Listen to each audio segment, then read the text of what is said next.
my boyfriend and left me for my best friend, but he had no idea what he really missed out on. I thought Tyler was different. For 2 years, he dated the girl who worked double shifts at the campus coffee shop, wore thrift store clothes, and split grocery bills down to the penny. He'd joke about my humble background and how refreshing it was to be with someone who wasn't materialistic. "You're so real," he'd say, watching me count quarters for laundry. "Not like those spoiled rich girls who've never worked a day in their lives." I smiled and nodded, playing my part perfectly. What Tyler didn't know was that my family owns the third largest private equity firm in the country. The coffee shop job? A character-building exercise my dad insisted on. The thrift store clothes? A conscious choice to see who would love me for me, not my trust fund. I'd been burned before. In high school, my ex leaked my family's net worth to everyone after I broke up with him. Suddenly, I had 50 new best friends and a dozen guys asking me to prom. The experience taught me that money changes everything, so I decided to hide it. My best friend Brooke knew the truth. She'd grown up in the same circles, understood the pressure. She helped me maintain the facade, covering for me when family events conflicted with my work schedule, or so I thought. Last month, I walked into Tyler's apartment with his favorite pizza, planning to surprise him before his big job interview. Instead, I found him and Brooke tangled up on his couch. "This isn't what it looks like," Tyler stammered, scrambling for his clothes. Brooke didn't even have the decency to look ashamed. She just smirked. "Actually, it's exactly what it looks like," she said, adjusting her hair. "Tyler and I have been together for months. We've been waiting for the right time to tell you." My hands shook as I set the pizza down. Months? Tyler at least had the grace to look guilty. "Listen, what we had was great, but Brooke and we just connect on a different level. She understands the finer things in life. She has opportunities." I almost laughed. Opportunities. If only he knew. "I'm sorry you had to find out this way," Brooke said, not sounding sorry at all. "But honestly, Tyler needs someone who can match his ambitions, someone who can help him build the life he deserves." I nodded slowly, my mind racing. "You're right. He does deserve someone who can give him everything he wants." They exchanged a look, probably thinking I was taking this surprisingly well. "I hope you'll both be very happy," I said, walking toward the door. "Tyler, good luck with that interview tomorrow." "Thanks," he said, confusion flickering across his face. "That means a lot." As I reached the doorknob, I turned back one last time. "Oh, and Tyler, you might want to ask Brooke what she forgot to mention about that company you're interviewing with." Brooke's face went white. Tyler looked between us. "What's she talking about?" I smiled sweetly. "Nothing important, just that the CEO happens to be my father." The silence that followed was deafening. Tyler's mouth fell open. Brooke looked like she'd seen a ghost. "That's impossible," Tyler said slowly. "Your dad works in insurance, right? Actually, he's the founder and CEO of Blackstone Ventures. You know, the company you've been preparing for 3 weeks to interview with? The one you called your dream job?" Tyler sank onto the couch. "But you work at a coffee shop. You live in that tiny apartment. I choose to live simply. There's a difference." Brooke found her voice. "You're lying. I would have known." "Would you? Like how I would have known you were sleeping with my boyfriend for months?" I pulled out my phone and showed them my contact list. Tyler's interview was scheduled with Dad Office, the same number he'd been calling to confirm interview details. "This is insane," Tyler whispered. "Why didn't you tell me?" "Because I wanted someone to love me for who I am, not what I have. Clearly that was never you." Tyler stood up abruptly. "Wait, we can talk about this. I made a mistake. Brooke, she means nothing to me." "Hey," Brooke protested. "You're right," I said to Tyler. "She means nothing. And after tomorrow, neither will you." I left them there, arguing in his cramped apartment, and drove home to my family's estate for the first time in months. The 40-acre property sat behind iron gates in the most exclusive part of town. Tyler had driven past it countless times, always wondering who lived there. He'd even joked once that whoever owned it was probably some old money snob with no real problems. Mom was in the garden when I arrived, directing the landscaping crew. "Sweetheart," she rushed over, still wearing her gardening gloves. "What a surprise. You look upset." I told her everything. By the time I finished, Dad had joined us on the terrace, along with my older brother who was home from Harvard Business School. "So this Tyler character has been dating you under false pretenses," Dad said, his voice cold. "And your friend Brooke orchestrated this betrayal to get closer to our family's connections. That's about the size of it." My brother shook his head. "What did you say his last name was?" "Tyler what?" "Caldwell. Tyler Caldwell." Dad and my brother exchanged a look. "The Caldwell family owns that chain of mid-tier furniture stores," my brother said. "They're drowning in debt. Word is they're about to file for bankruptcy." "Interesting," Dad mused. "And this young man thinks he's interviewing for a position at our firm tomorrow. Are you going to cancel it?" I asked. Dad smiled. "Oh no, sweetheart. I'm going to conduct that interview personally." The next morning, I watched from the executive conference room's hidden viewing area as Tyler sat across from my father. He'd worn his best suit and practiced his handshake. He had no idea he was about to walk into an ambush. "So, Tyler," Dad began, reviewing his resume. "Tell me about your current situation." Tyler launched into his prepared speech about ambition and drive. Dad listened patiently, occasionally asking pointed questions about Tyler's background, his family's business struggles, his long-term goals. "I noticed on your application that you listed Brooke Whitmore as a reference," Dad said casually. "How do you know Brooke?" Tyler shifted uncomfortably. "She's a friend, a close friend." "I see. And what about my daughter?" Tyler's face went pale. "Your daughter?" "Yes. I believe you two have been dating for about 2 years." The blood drained from Tyler's face completely. "Sir, I can explain." "Please do." Tyler stammered through an explanation that made him sound even worse. He tried to claim it was just a misunderstanding, that he and I had been taking a break, that Brooke was just helping him through a difficult time. Dad listened without interruption, his expression unreadable. "Tell me, Tyler," Dad said when Tyler finished. "What do you think loyalty means in business?" "Loyalty is..." It's everything, sir. Trust, reliability, keeping your word. And yet you've been betraying my daughter's trust for months while planning to use her friend's connections to advance your career. Tyler opened his mouth, then closed it. There was nothing he could say. I'm curious about something else, Dad continued. What did you think of my daughter's lifestyle? Her job, her apartment, her financial situation? I thought she was hardworking, independent, but not wealthy. No, sir, I mean, that didn't matter to me. I loved her for who she was. Dad leaned forward. Loved her enough to cheat on her, apparently. Tyler's hands were shaking now. Mr. Blackstone, please. I know I made a mistake. I know this looks bad, but I'm a good worker. I can bring value to your company. I'm sure you could,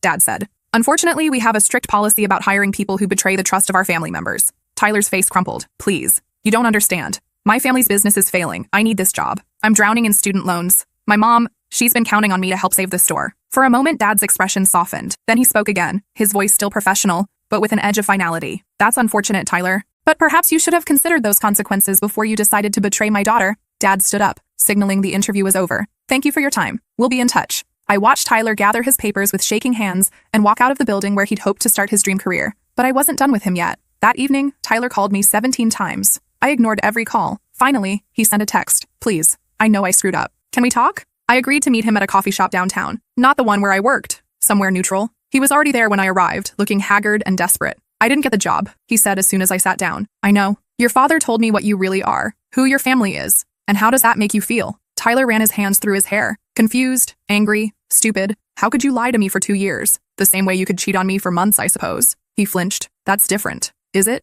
We were both hiding something from each other. The difference is, my secret was protecting you. Yours was betraying me. Tyler leaned forward desperately. But don't you see? This changes everything. We could have had a real future together. You could have helped me save my family's business. We could have built something amazing. With Brooke? Forget Brooke. She doesn't matter. You're the one I want to be with. I stared at him, amazed by his audacity. Now that you know about my money, it's not about the money, isn't it? 5 hours ago, you were telling Brooke how you needed someone who could match your ambitions. Someone with opportunities. Tyler's face reddened. You heard that? I heard everything, Tyler. Including the part where you said I didn't understand the finer things in life. He opened his mouth to protest, but I held up my hand. Let me tell you about the finer things in life that you'll never experience now. I pulled out my phone and showed him photos I'd never shared before. This is our family box at Yankee Stadium. Dad's been a season ticket holder since 1987. Derek Jeter came to my 16th birthday party. Tyler's eyes widened. He was obsessed with baseball. Had Yankees memorabilia covering his apartment walls. This is our house in the Hamptons where we spend summers. And this is our ski lodge in Aspen. Mom hosts Christmas there every year. I swiped to the next photo. This is me with Tom Brady at last year's Super Bowl. Dad's company sponsors several teams. We get VIP access to every major sporting event. Tyler's face was getting paler with each photo. And this, I said, showing him a picture of me in a flowing gown at a charity gala, is from the Metropolitan Museum's annual fundraiser. I sit on the youth board. That's Leonardo DiCaprio in the background. Stop, Tyler whispered. But I wasn't finished. Remember how you always talked about wanting to travel? This is our yacht in Monaco. And this is me in Tokyo with the Olympic delegation. Dad's on the International Olympic Committee. Tyler put his head in his hands. Please stop. You wanted someone with opportunities, Tyler. Brooke has opportunities. Her father owns 3 car dealerships. Very impressive. I leaned back in my chair, watching him process what he'd lost. The thing is, I continued, I would have shared all of this with you. Eventually. Once I knew you loved me for me, not for what I could give you. I was planning to tell you on our 3rd anniversary next month. Tyler looked up, his eyes red. 3 years? I had it all planned out. I was going to take you to dinner at Le Bernardin. Dad knows the chef personally, and tell you everything. I even had a job lined up for you at the firm, a real position, not an entry-level interview. You would have started as my brother's assistant, learning directly from him. Tyler's breathing became shallow. A job at Blackstone Ventures? Starting salary would have been $180,000, plus bonuses, plus benefits, plus the connections that come with being part of our family. He was hyperventilating now. But you chose Brooke instead, and her father's failing car dealerships. Tyler suddenly grabbed my hands across the table. I can fix this. I can make this right. Brooke means nothing to me. I'll never speak to her again. I gently pulled my hands away. Tyler, it's over. No, it's not. We can work through this. People make mistakes. I made a terrible mistake, but I love you. You love what I can give you. That's not true. I loved you before I knew about any of this. Did you? Or did you love the idea of having someone who wouldn't challenge you? Someone you could feel superior to? Tyler's face crumpled. Don't say that. It's true though, isn't it? You liked that I counted quarters for laundry while you paid for dinner with your credit card. You liked that I wore thrift store clothes while you critiqued other girls for being high maintenance. You liked feeling like the successful one in the relationship. Tyler was crying now. I'm sorry. I'm so sorry. Give me another chance. I stood up to leave. There's one more thing you should know, I said, about Brooke. Tyler looked up hopeful, probably thinking I was about to give him information he could use to win me back. She only slept with you because she thought it would get her closer to my family's money. She's been using you just as much as you've been using me. Tyler's face went white. What do you mean? Ask her about the trust fund her grandfather left her. The one that gets cut off if she doesn't marry someone from an approved list of families. Ask her why she suddenly became interested in you right after I told her I was thinking about introducing you to my parents. I left Tyler sitting there, finally understanding the depth of his betrayal and manipulation, but I still wasn't done. The next day, I called Brooke. "We need to talk," I said. She agreed to meet me at her apartment. When I arrived, she was pacing nervously. "Look," she said before I could speak, "about Tyler. I know you're upset, but I'm not here about Tyler." Brooke stopped pacing. "Then why are you here?" "I'm here about your trust fund." The color drained from her face. "What about it?" "The one that requires you to marry someone from the approved families list. The one your grandfather designed to keep the money in the right social circles." Brooke sank onto her couch. "How did you—" "My family's been on that list for 3 generations, Brooke. Our families have been friends since before we were born. Your grandfather and my grandfather served on multiple boards together." Brooke's voice was barely a whisper. "So you know. I know that you're 23 and still single, which means you have 2 years left to find an approved husband, or you lose everything. I know your father's car dealerships are struggling, and he's been counting on your inheritance to save them. And I know that you targeted Tyler specifically because you thought I was going to bring him home to meet my parents." Brooke buried her face in her hands. "You thought that if you could steal him from me and then somehow get my family to accept him, you could marry him and satisfy the trust requirements." "I didn't mean for it to happen this way," Brooke whispered. "I never wanted to hurt you, but you did hurt me. And for what?" "Tyler's not on the list, Brooke. He's never going to be on the list. His family has no money, no connections, no social standing. Even if you married him, you'd lose your inheritance anyway." Brooke looked up, her eyes wide with realization. "I didn't think about that." "No, you didn't think at all. You just saw an opportunity and took it." I pulled out my phone and showed her a document. "This is the updated approved families list from last month. See Tyler's name anywhere?" Brooke scanned the list desperately, then shook her head. "But here's the really interesting part," I continued. "The Whitmore Family Trust requires marriage to someone from an approved family or a demonstrated commitment to expanding approved social circles through charity work and community investment." Brooke looked confused. "What does that mean?" "It means that if you'd spent the last 2 years volunteering for approved charities and building connections with approved families, you could have satisfied the requirements without getting married at all." Brooke's face went white. "Are you serious?" "Dead serious. Your grandfather included that clause specifically for family members who might not find suitable spouses. He wasn't as old-fashioned as everyone thought." I swiped to the next page of the document. "There's a list of qualifying activities right here. Serving on nonprofit boards, hosting fundraisers for approved charities, volunteering for political campaigns of approved candidates." Brooke was hyperventilating. "I could have done all of that." "You could have. Instead, you chose to destroy our friendship and steal my boyfriend for nothing." Brooke grabbed my arm. "You could still help me. You're on the list. Your family could sponsor me for board positions. I could make up for lost time." I gently removed her hand from my arm. "I could, but I won't. Please. My father's business will fail without that money. My whole family will lose everything." "Then maybe you should have thought about that before you betrayed the one person who could have helped you." I stood to leave, but Brooke blocked my path. "I'm sorry," she said desperately. "I'm truly sorry. I know I hurt you, but please don't let my family suffer for my mistakes." "Your family isn't suffering for your mistakes, Brooke. They're suffering from your father's poor business decisions and your grandfather's manipulation. You're just looking for someone to blame. I'll do anything to make this right. I'll tell Tyler the truth about everything. I'll publicly apologize.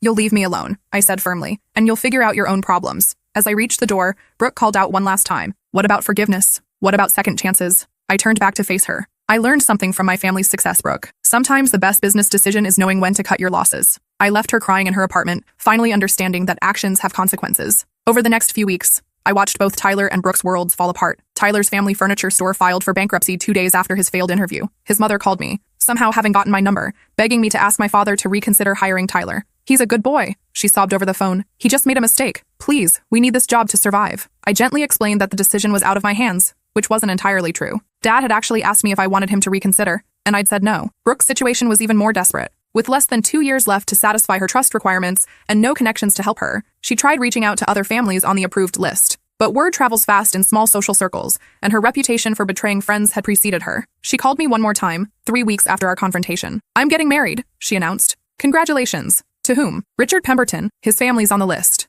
I knew Richard. He was 67 years old, twice divorced, and had a reputation for collecting young wives. "Brooke, are you sure about this?" "I don't have a choice. It's him or lose everything. There's always a choice. Not for me, not anymore." She hung up before I could respond. 2 months later, I received a wedding invitation. Brooke and Richard were getting married at his estate in Newport. The invitation was formal, expensive, and completely impersonal. I didn't go. Instead, I spent that weekend at our house in the Hamptons with my family, finally ready to stop hiding who I was. "I want to start being more open about our wealth," I told my parents over dinner. "I'm tired of pretending to be someone I'm not." Dad nodded approvingly. "I think that's wise. The right person will love you regardless of money, and the wrong person will reveal themselves quickly," Mom added. My brother looked up from his phone. "Speaking of the wrong people, Tyler Caldwell is on Instagram asking if anyone knows how to get in touch with you." I laughed. "Block him." "Already did. But his posts are kind of pathetic. He's been writing these long captions about how he's learned from his mistakes and wants to make amends." "Let me guess," I said. "He's suddenly very interested in charity work and personal growth." "How did you know?" "Because he thinks he can reinvent himself and somehow win me back." Dad chuckled. "Some people never learn." 6 months later, I started dating again. This time, I was completely honest from the beginning about my family's wealth and status. I figured if someone was going to use me for money,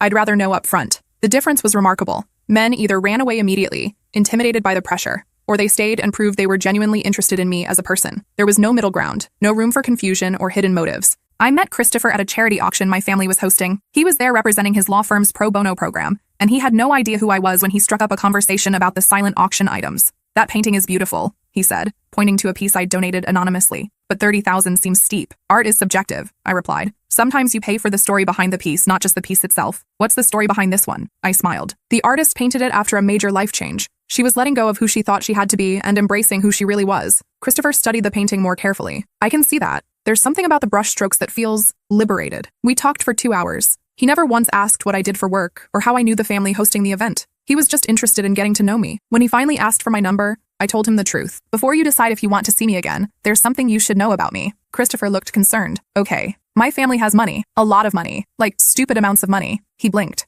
"Oh. And I'm telling you this because I've learned that it's better to be honest up front than to let people discover it later and feel deceived." Christopher was quiet for a moment, processing. "Can I ask you something?" he said finally. "Sure. When you say your family has money, are we talking nice house and good schools money or private jet and multiple homes money?" "Private jet and multiple homes." He nodded slowly. "And you're telling me this because I want to know if you're interested in me or my bank account." Christopher laughed. "Well, I was definitely interested before I knew about the bank account. Does that count?" "It's a good start. We've been together for 8 months now. Christopher has met my family, seen our homes, and even joined us on vacation in Italy. Through it all, he's remained exactly the same person I met at that charity auction. Kind, funny, and completely unimpressed by material things." The real test came when Tyler found out about Christopher through mutual acquaintances and tried to warn him about me. Christopher told me about it immediately. "Some guy named Tyler approached me at the gym," he said. "He claimed he used to date you and wanted to warn me about your family." My heart sank. "What did he say?" "That your family would try to control me, that you'd hidden your wealth from him and couldn't be trusted, that I should ask you about how you treated him." "And what did you tell him?" Christopher grinned. "I told him that if a woman was smart enough to hide her wealth from gold diggers, she was definitely smart enough for me." "You said that?" "I also told him that if he was going around warning your new boyfriends instead of reflecting on why you felt the need to hide your wealth from him, he was probably the reason you had trust issues in the first place." I kissed him right there in the middle of the restaurant. Tyler never bothered us again. Last month, I heard through the social grapevine that Brooke's marriage to Richard had ended in divorce after just 6 months. Apparently, he discovered she was only interested in satisfying her trust requirements and filed for an annulment. Without the marriage or the alternative charity work, Brooke lost her inheritance. Her father's business folded shortly after. She moved back in with her parents and took a job as a receptionist at a dental office. Tyler, meanwhile, had moved back home after college and was working at a sporting goods store in the mall. His parents had lost their house in the bankruptcy, and they were all living in a small apartment across town. I didn't take any pleasure in their misfortune. Their current situations were the natural consequences of their choices, not anything I'd engineered. But I did appreciate the irony. Tyler had wanted someone who could help him build the life he deserved. He thought that person was Brooke, with her family connections and inheritance prospects. Instead, he'd given up a relationship with someone who actually could have given him everything he dreamed of. Brooke had wanted to secure her financial future through marriage or family connections. She thought stealing Tyler would somehow lead to a relationship with my family. Instead, she'd destroyed the one genuine friendship that could have helped her navigate the social requirements of her trust. They'd both reached for fool's gold and lost the real treasure they already had. The last time I saw Tyler was at the grocery store 3 months ago. I was buying ingredients for a dinner party Christopher and I were hosting at my parents' house. Tyler was working the register. He recognized me immediately but pretended not to. I played along, acting like any other customer. As he rang up my items, expensive wine, organic vegetables, imported cheese, I could see him processing the cost. The total came to over $400, more than he probably made in a week. "Will that be cash or card?" he asked, his voice carefully neutral. "Card," I said, handing him my black American Express. As he processed the payment, I noticed his hands shaking slightly. "Have a nice day," he said, without making eye contact. "You too," I replied. As I walked away, I heard him tell his coworker he needed to take a break. I didn't feel vindicated or satisfied. I just felt sad for him. Tyler had always wanted more than what he had, and there's nothing wrong with ambition. But he'd been so focused on climbing the ladder that he'd forgotten to look at who was standing beside him, ready to lift him up. Now he was stuck at the bottom, looking up at everything he could have had if he'd just been honest and loyal. Sometimes I wonder what would have happened if I'd told him the truth earlier. Would he have stayed faithful? Would our relationship have worked out? I'll never know for sure, but I suspect not. The Tyler who fell in love with my thrift store clothes and humble apartment was the same Tyler who cheated with Brooke. The money would have just changed the surface details, not his character. Christopher knows this story, all of it. He knows why I was cautious about revealing my family's wealth, and he understands why trust is so important to me. "You dodged a bullet," he told me after I explained everything. "Tyler showed you exactly who he was when he thought you had nothing to offer him. That's valuable information." He's right. In trying to protect myself from gold diggers, I'd accidentally created the perfect test of character. Tyler had failed spectacularly. These days, I'm more selective about who I trust, but I'm also more confident in my ability to recognize genuine people. I volunteer openly with my family's foundation, serve on nonprofit boards, and attend charity events where my wealth is obvious and acknowledged. I also keep working at the coffee shop, but now it's by choice rather than necessity. The job keeps me grounded and connected to people outside my social circle. My coworkers know who my family is, but they also know I'm not above cleaning espresso machines or dealing with difficult customers. That balance feels authentic in a way that hiding ever did. Christopher proposed last month. The ring isn't the biggest or most expensive one I could have had, but it's perfect because he chose it himself, knowing I'd love the meaning behind it more than the status symbol. We're planning a wedding for next spring. It'll be large because my family has many friends and business associates to invite, but it'll also be personal and meaningful. Tyler and Brooke won't be invited, obviously, but I hope they've both learned something from their experiences. I hope Tyler has realized that true partnership means supporting each other through good times and bad, not just until something better comes along. I hope Brooke has learned that shortcuts and manipulation never lead to genuine happiness or security. Mostly though, I hope they've both learned that betraying people who care about you isn't just morally wrong. It's also incredibly stupid, because you never know who you might be betraying, or what opportunities you might be destroying. In Tyler's case, he betrayed someone who could have given him everything he wanted. In Brooke's case, she betrayed someone who would have helped her build the life she needed. They both gambled on deception and lost everything. I gambled on honesty and found love. Sometimes the biggest risk is being real with people, but sometimes it's the only way to find out who's worth keeping around. Tyler learned that lesson too late. By the time he realized what he'd lost, I was already gone, building a life with someone who loved me for exactly who I am, trust fund and all. The funny thing is, Tyler had been right about one thing. I am different from those spoiled rich girls he'd complained about. I work for my money, even though I don't have to. I value relationships over material things. I believe in earning respect rather than demanding it because of my family name. He'd found exactly what he claimed to want, and he'd thrown it away for someone he thought could give him more. Now he rings up groceries for people like me, people who have everything he dreamed of and lost his chance to share. As for Brooke, she'd been so focused on gaming the system that she'd forgotten the system was designed by people who understood loyalty and trust. Her grandfather's money had strings attached because he'd wanted to ensure it went to family members who embodied certain values. Brooke had spent so much energy trying to work around those values that she'd never bothered to actually develop them. In the end, both Tyler and Brooke got exactly what they deserved, not because I punished them, but because their choices led them naturally to their current situations. I didn't ruin Tyler's career prospects. His betrayal of my family's trust did that. I didn't sabotage Brooke's marriage. Her mercenary approach to relationships did that. I didn't destroy their friendship. Their willingness to deceive and use each other did that. All I did was stop protecting them from the consequences of their actions. Sometimes the most powerful thing you can do to someone who's hurt you isn't revenge. It's simply stepping aside and letting them face the natural results of their choices. Tyler wanted someone who could advance his career. He got Brooke, whose connections led nowhere. Brooke wanted financial security through family connections. She got Tyler, who had no family connections worth having. They both got exactly what they asked for. I got something better. I got Christopher, who wanted a partner, not a bank account. And I got the knowledge that I'm strong enough to walk away from people who don't value what I bring to their lives. Tyler thought he was trading up when he chose Brooke over me. Instead, he traded away the only real chance he'll ever have at the life he wanted. That's what happens when you mistake fool's gold for the real thing. Sometimes the most valuable things come in humble packaging. And sometimes the biggest mistake you can make is not recognizing treasure when it's right in front of you. Tyler learned that lesson too late. But I learned something too. I'm worth more than settling for someone who sees me as a stepping stone instead of a destination. And that's a lesson that will serve me well for the rest of my life.